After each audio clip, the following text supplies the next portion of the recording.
मैं इस समय हूँ भैड़ी में। यहाँ पर एक बैंक्वेट हॉल में ऐसी वारदात हो जाती है कि खुशियाँ मातम में बदल जाती हैं। और जो भीड़ खड़ी है ये उस परिवार की है जिस परिवार ने अपना भाई, भतीजा और बेटा खोया है। यहाँ आज बहुत सारे मेहमान आए हुए हैं उनके लिए दुख दर्द बयां करने के लिए। पूछते हैं क्या बात हुई, क्या नाम है सर आपका? मेरा नाम जुल्फ़िकार। जो शोएब एक्सपायर हुए हैं वो आपके कौन है? सबसे छोटा भाई। कैसे क्या हुआ आप पूरी बताएं। बात कुछ नहीं थी, थोड़ी सी कहा सुनी हुई दूसरे भाई से, शादाब से। उसके सालों से हुई थी, इसका तो कोई मतलब भी नहीं था। ये उसका मौसेरा साला है, जिसने कत्ल किया है वो मौसेरा साला है उसका। बात शांत हो गई थी। सारी बातें ख़त्म होने के बाद इन लोगों ने उसने साजिश रची कि कत्ल करना है। और ये लोग बाहर इंतज़ार करता रहा। इसने अपने 2 भाइयों को बुलाया, क्योंकि चाकू से वारदात हुई है।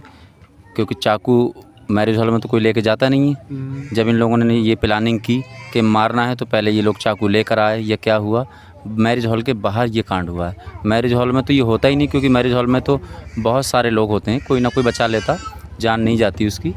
और इनकी प्लानिंग थी कि इसको जान से मारना। कितने लोग थे? जो ये 3 लोग थे। 3 लोग थे। क्या क्या नाम है उनके? जुनैद, सगीर अहमद, शकील अहमद। ये बताया जाता है रिश्ते में कुछ थे? रिश्ते में सगे खलेरे, यानी आपकी ज़ुबान में मैं बोलूँ तो मौसेरे साले थे। मौसेरे साले। उसके बाद अभी तक पुलिस ने कोई एक्शन किया है? नहीं, पुलिस ने एक्शन किया। 24 घंटे के अंतर्गत एक आरोपी को पकड़ लिया जिसका नाम जुनैद है। और हम लोग अभी थाने गए थे। धर्मेंद्र यादव जी जो थाने के इंस्पेक्टर साहब हैं, उन्होंने हमें अच्छा आश्वासन दिया। हम उनके शुक्रगुजार भी हैं कि प्रशासन ने हमारा अच्छा साथ दिया। और आगे भी हम प्रशासन से यही उम्मीद करेंगे कि हमें न्याय चाहिए। और आपके माध्यम से मैं कहना चाहता हूँ कि जो ये अपराध किया है, आज की सरकार के दौर को देखते हुए ये अपराध नहीं होना चाहिए था। और हमारी आवाज़, हमारे ये बहनोई हैं, ये मामू हैं, ये भाई है, ये भाई है, सब लोग हैं।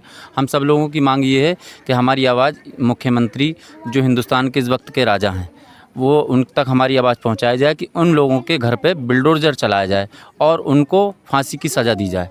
क्योंकि हम भी चाहते, हम भी कत्ल कर देते उनका, हम भी कर सकते थे। हम 5 भाइयों में 4 रह गए, बहनों ही, हमारा बड़ा परिवार है, हम कत्ल कर देते। मगर हमें कानून के ऊपर भरोसा है, कानून के न्यायपालिका पे हमें पूरा भरोसा है कि हमारे साथ न्याय होगा, अन्याय नहीं होगा।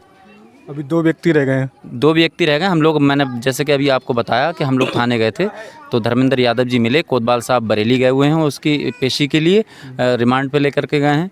तो कोतवाल साहब नहीं मिल पाए हमें। और धर्मेंद्र यादव जी ने हमें आश्वासन दिया है कि आप लोग परेशान ना हो, हम लोग कड़ी से कड़ी कार्रवाई करेंगे। आप लोग अपना जो रस्म अदा होती है आप अपनी रस्म अदा करें और आप हम लोगों से निश्चिंत रहें।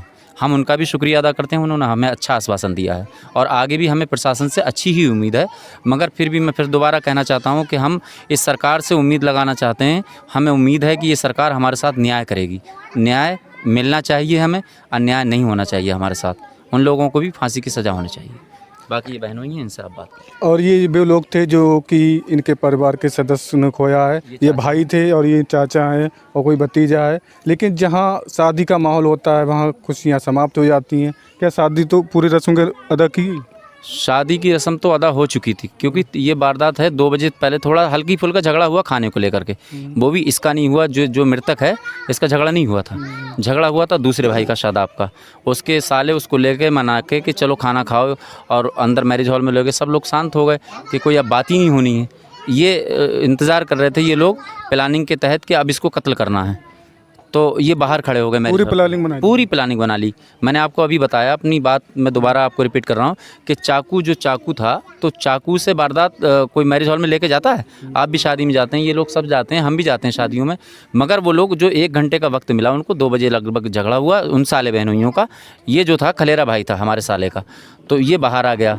लोगों ने कहा अरे तो आप लोग खाना खाओ, ये तो बाहर चला गया। मगर ये बाहर नहीं गया, ये अपने भाइयों को बुलाया। 2 भाई बाहर छुपे हुए पहले से थे और ये गया। और जैसे ही हमारा छोटा भाई बाहर निकला, सानू उर्फ शोएब, इन्होंने तीनों ने पकड़ के, एक ने उसको हाथों में से पीछे से हाथ पकड़े और दूसरे ने कहा कि इसको जान से मार दे, और उसने चाकू घोंप दिया। क्या लगता है उनका आपके कौन थे वो? मेरे साले साहब थे साहब। और आपको बहुत दुख हुआ? बहुत सीधा बच्चा था, मोहल्ले के तमाम लोग जानते थे, सबसे प्यार मोहब्बत से बोलता था। और ये लोग जो हैं इनके मोहल्ले के अंदर कई वारदातें ऐसी हैं, थाने के अंदर रिकॉर्ड दर्ज हैं इनके, पहले से हिस्ट्री पहले से रिकॉर्ड सर इनके दर्ज है थाने के अंदर। और पूरा बस्ती इनसे लोगों से परेशान है और तमाम लोग उनके खिलाफ FIR कर चुके हैं। और लड़ाई झगड़े की FIR तो बहुत ही हैं, मतलब 51 की थाने के अंदर बहुत जमानतें उनकी 51 की हुई हैं। बाकी और भी उनकी मतलब फैमिली के साथ में पड़ोस में लोगों को ठगा है, पड़ोस के लोगों के साथ बेटी के साथ में संपर्क बनाया और तो 4-5 लाख रुपए लेके मतलब उन लोगों को दबा डाला। तो इस तरीके की घटना मोहल्ले के अंदर बहुत उन लोगों ने करी। और ये लोग पहले ही से प्लानिंग करे हुए थे सर, इनकी प्लानिंग ये थी कि हमें इसको मारना है। और ये पूरी बस्ती को मालूम है कि ये लोग जालिम है, इनका रिकॉर्ड इतना गंदा है कि साहब आप किसी बस्ती में मालूम कर लो, इनके नाम तो लोग घबराते हैं। तो भाई लोग कहाँ के रहने वाले हैं? ये लोग रहने वाले सीजड़ा के थे, मैं उनकी नंसाल बहेड़ी में है। जब से ये बहेड़ी में है कम से कम मेरे ख्याल से 2002 में ये लोग आए थे, 2002 से 2025 में 23 वर्ष हो गए। 25 साल से लोग उनसे परेशान हैं, तमाम लोग उनसे परेशान हैं। और ये वारदात जो हुई है ये पूरी इनकी सोच और साजिश के साथ हुई साहब। इतना बढ़िया बच्चा था कि उसके जनाजे में साहब मैं क्या बतलाऊँ कि बहेड़ी के इतने लोग थे, अच्छे इंसान के साथ में जनाजे में लोग इतने होते, अच्छा ही बच्चा था वो, मगर उसकी माँ का बुरा हाल है। ये भाई हैं छोटे छोटे, ये भी 5 भाई हैं। हम चाहते हम भी बदले ले सकते हैं, मगर ना हमें कानून के साथ में लड़ना है। और हमें भरोसा है कि इस प्रदेश की सरकार जिस तरीके से, इस प्रदेश सरकार का नियम है कि जिस तरीके जालिम जो गुंडे माफिया इस प्रदेश को छोड़ के भाग गए, और मेरी यही प्रार्थना है योगी सरकार से कि इन गुंडे माफिया को इस शहर से निकलवा के कहीं और फेंकें, मतलब इन पर तड़ी पाड़ का एक्शन लगा। ये लोग बहुत गंदे हैं और तमाम मोहल्ले के बस्ती के लोगों साहब इसकी इंक्वायरी कर लो। और हालांकि करा है प्रशासन को मालूम है कि हाँ ये गंदे लोग हैं। क्या और लगता है इसके पीछे कोई और हाथ तो नहीं है? इसके पीछे और हाथ नहीं, यही लोग। मैं हाथ किसका हो सकता है? ये लोग गुंडे वाली हैं, हाथ तो उसका होता है किसी की दुश्मनी होती है। ये लोग खुद जालिम है, इनसे कौन क्या वो करेगा? आप खुद बताइए, आप तो पूरे क्षेत्र में घूमते ही हैं। ये लोग जालिम हैं, इनकी मंशा ये थी कि हमें बच्चा कत्ल करना। इन तीनों भाइयों ने मिलकर साजिश के शायद 2 भाइयों ने पकड़ा, एक ने चाकू मारे। ये पूरी जो बारात के लोग थे, मैं तो था नहीं भाई, मैं अपने घर था, मैं फैमिली मैं बच्चों के साथ में था, मगर जो साथ में थे बच्चे, उन बच्चों ने बताया, बोले भाई इनकी पूरी प्लानिंग थी और इन तीनों भाइयों ने उसको बुला के बाहर, मैच हॉल के बाहर, और बेरहमी से कत्ल कर दिया। और उसने दम वहीं तोड़ दिया, मतलब दम ही तोड़ दिया। बच्चे के अंदर जब ताकत नहीं रही, शरीर से सारा खून निकाल दिया, उसकी आँख बाहर निकाल दी। आप कौन, क्या नाम है आपका? कौन अहमद चाचा हैं उनके चाचा सानूर के? हाँ, ये हमारी प्रशासन से और योगी साहब से यही मांग है, क्या नाम लेते हैं, कड़ी से कड़ी कार्रवाई होना चाहिए। जिन लोगों ने बच्चे को मारा है उनको सज़ा होना चाहिए, उम्र कैद या फांसी की, ये सज़ा होना चाहिए उनकी।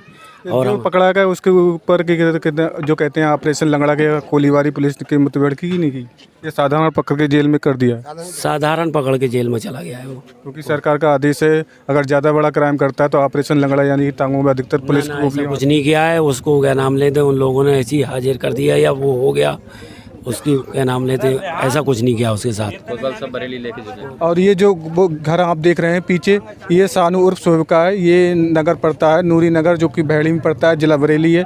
और इन लोगों की एक ही खास बात है कि जिस व्यक्ति ने जो क्राइम किया है उसे सख्त से सख्त सज़ा दी जाए। और प्रदेश सरकार से अपील करना चाहते हैं ये कि जो दोषी है उसके घर पर बुलडोजर की कार्रवाई की जाए, जिससे कि आगे ऐसा कोई कदम ना उठाया जाए। इसी के साथ जय हिंद।